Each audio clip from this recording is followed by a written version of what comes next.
And storm surge is always a major concern for the low-lying city of New Orleans. Chief Meteorologist Ginger Z is there now. Ginger, good morning. Hey, good morning to you, Diane. There's some good news that we're going to move to the east and get to Mississippi, because I do think that that's who's going to take the brunt of the surge and the heavy rain, which could top out around 2 feet. So I want to take you to the map now and just show you what we have and the timing of this. Sally should become a hurricane tonight.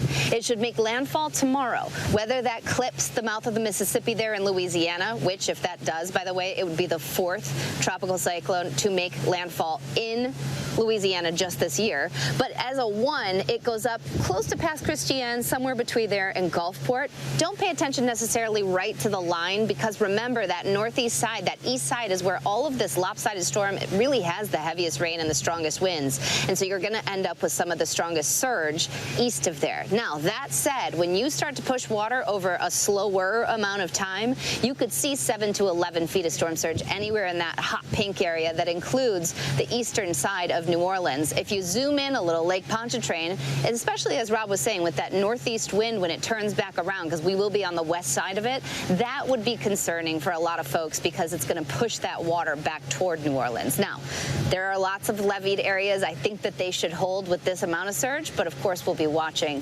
going into the next 24 hours, Diane. And Ginger, what does this kind of surge mean for people in that area, for the Gulf Coast for the next few hours? What do you expect? Surge itself is hard enough to understand, but you have to think about it like this. Right now, southeast of me by about 200 miles is the center of the storm. Under that is a bubble of water. That bubble of water moves toward land.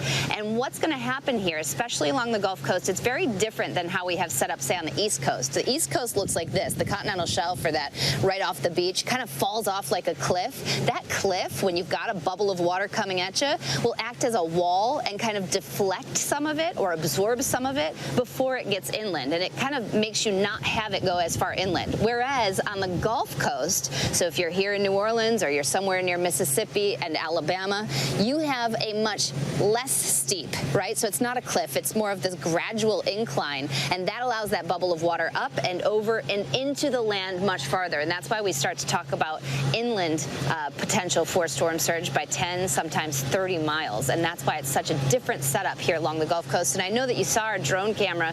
We've got that up.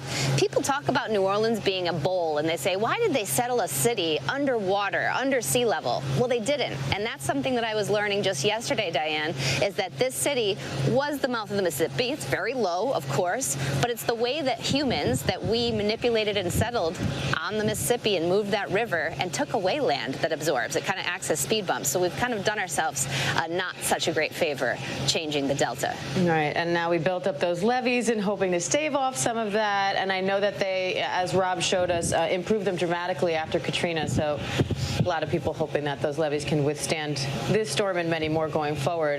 But also, Ginger, I know Sally isn't the only storm that you're watching right now. So tell us a little bit about Hurricane Paulette. I know the eye there engulfed all of Bermuda overnight. So what kind of damage are we seeing there, and where's that storm heading next?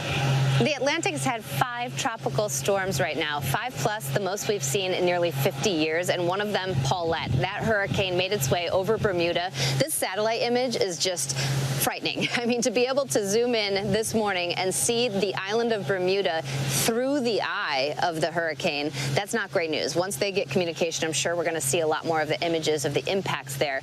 Good news, though, is that Paulette turns away from land. So aside from some, higher surf along the East Coast, you will not see that making its way there. We are just, as Rob had mentioned, midway, just past climatological peak, and that's what the Atlantic looks like. You also have Teddy now, which could impact Bermuda again, and then we're watching Tropical Depression 21. So we'll keep on all of these. I have a feeling I'll be not home a lot in the next couple of weeks, Diane. Keeping you busy. Your boys will miss you. We miss you here too, Ginger, but I know you're doing important work to warn people to take these storms seriously, and we've already seen how important those warnings are. So thank you, Ginger.